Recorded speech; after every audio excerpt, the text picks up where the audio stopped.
नमस्कार दोस्तों, 24 दिसंबर 1999 का वो दिन कौन भूल सकता है जब इंडियन एयरलाइन की फ्लाइट IC 814 नेपाल के काठमांडू से उड़ान भरती है। उसमें सैकड़ों यात्री सवार थे।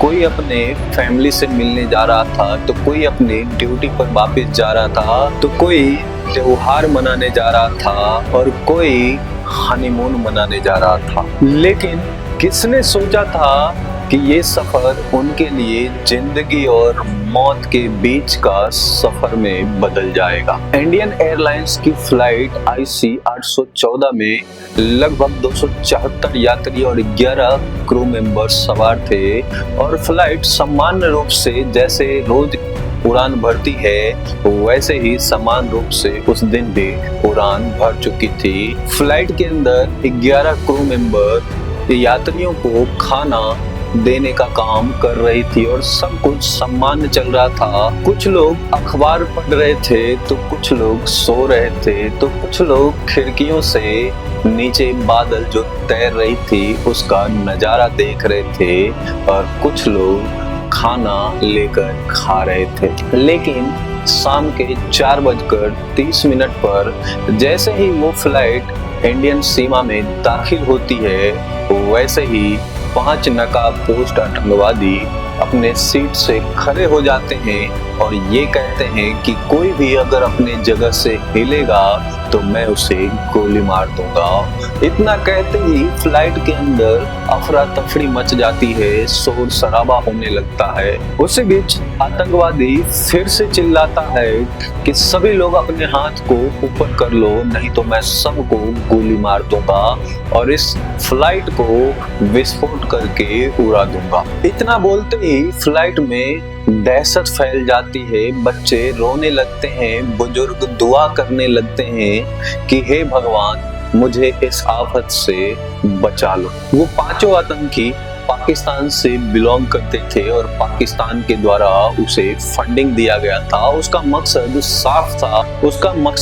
साफ था, प्लेन हाईजैक करके भारत सरकार को डराना है और अपने साथियों को जेल से रिहा करवाना है। फ्लाइट कैप्टन देव सारन और को पायलट राजेंद्र ने स्थिति को पूरी संभालने की कोशिश किया, लेकिन रेडियो पर पायलट ने संदेश भेजा कि हमारा फ्लाइट हाईजैक हो चुका है। लेकिन जैसे ही इंडियन एयरलाइन को ये पता चलती है कि हमारा प्लेन हाईजैक हो चुका है, तो उनको बहुत जोर का सदमा लगता है, क्योंकि इस कंडीशन का पहले से कोई तैयारी नहीं किया गया था और ऐसे सिचुएशन में कैसे निपटना है उस समय कोई तैयारी नहीं थी। और तभी आतंकियों ने पायलट को ये संदेश देता है कि ये फ्लाइट को सीधा लाहौर लेके चलो।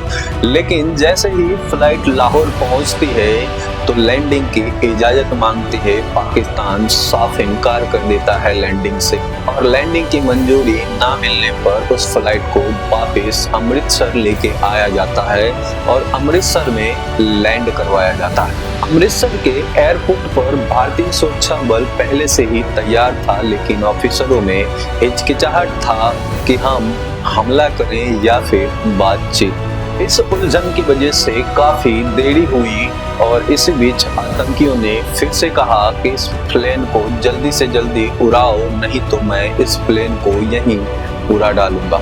और फिर क्या था, पायलट दबाव में आकर इस प्लेन को उड़ा देता है और वो प्लेन भारत की जमीन छोड़ देती है। और अब ये प्लेन पहले लाहौर और फिर दुबई और आखिरकार अफगानिस्तान के कंधार पहुंचती है और कंधार में इस प्लेन को लैंड करवाया जाता है। उस वक्त अफगानिस्तान के कंधार तालिबान के कब्जे में था और तालिबान से संपर्क साधने की कोशिश कर रही थी भारतीय अधिकारी।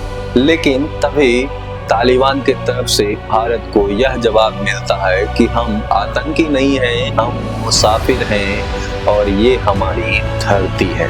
और तभी भारतीय अधिकारियों की टीम तुरंत रवाना होती है कंधार के लिए और कंधार पहुंचती है, जिसका नेतृत्व कर रहे थे भारतीय राजदूत बीबी के कटजू। लेकिन अब ये खेल भारत की धरती पर नहीं होने वाला था। अब ये खेल अफगानिस्तान की धरती पर होने वाला था, जिस अफगानिस्तान को पहले से ही तालिबान कब्जा कर रखा था। कांधार एयरपोर्ट को पूरी तरह से तालिबान चारों ओर से घेर लेती है और प्लेन के चारों ओर मशीन गन तैनात थी। और तभी आतंकियों ने डिमांड रखी, जिसमें से उनके 3 डिमांड थे। पहला डिमांड था मौलाना मसूद अजहर को रिहा करो, दूसरा डिमांड था अहमद अजगर और तीसरा डिमांड था मुश्ताक अजगर। भारत के लिए ये तीनों डिमांड सीधी तौर पर ब्लैकमेल ही थी और भारत को ब्लैकमेल किया जा रहा था तालिबान और पाकिस्तान की ओर से। और तभी भारतीय सरकार ने दिल्ली में बैठक बुलाई, लेकिन भारत सरकार के पास एक एक मिनट कीमती थी, क्योंकि हर एक मिनट पर भारत का एक नागरिक की जान दांव पर था। और इसी बीच इस मामले को 7 दिन हो चुके थे। वो 7 दिन हर रात और हर पल मौत दिख रही थी सामने। कोई यात्री अपने बच्चे को कह रहा था कि डर मत बेटे, सब कुछ अच्छा होगा और हमें कुछ नहीं होगा, हमें भारत सरकार छुड़ा लेगी। तो कोई खिड़की से बाहर देख रहा था अंधेरे में, जहां सिर्फ बंदूकें और आतंकवादी दिख रहे थे। 28 दिसंबर की रात आतंकियों ने उनमें से एक यात्री को बहुत ही बेरहमी से मार देता है, जो कि हनीमून से लौट रहे। उनकी सपने की जगह उनकी लाशें मिली और वो लाश बनकर लौटे। भारत सरकार पर लगातार दबाव बढ़ रही थी। उनके परिजन लगातार रोड पर प्रदर्शन कर रहे थे कि हमारे परिवार को वापस लाओ। और इसी बीच भारत सरकार झुकते हुए ये फैसला लेती है कि उन 3 आतंकियों की रिहाई के बदले हम अपने 276 नागरिकों की जान बचाने का फैसला लिया है और हम उनकी जान जरूर बचाएं। जिसके बाद देश में खुशी की लहर दौड़ गई, लेकिन इसके पीछे एक दर्द था कि भारत सरकार को आतंकियों के सामने झुकना पड़ा। और फिर भारत ने उन 3 आतंकियों को दिल्ली से रिहा करके कांधार लेके जाया गया और फिर आतंकियों ने 276 यात्रियों को आजाद कर दिया।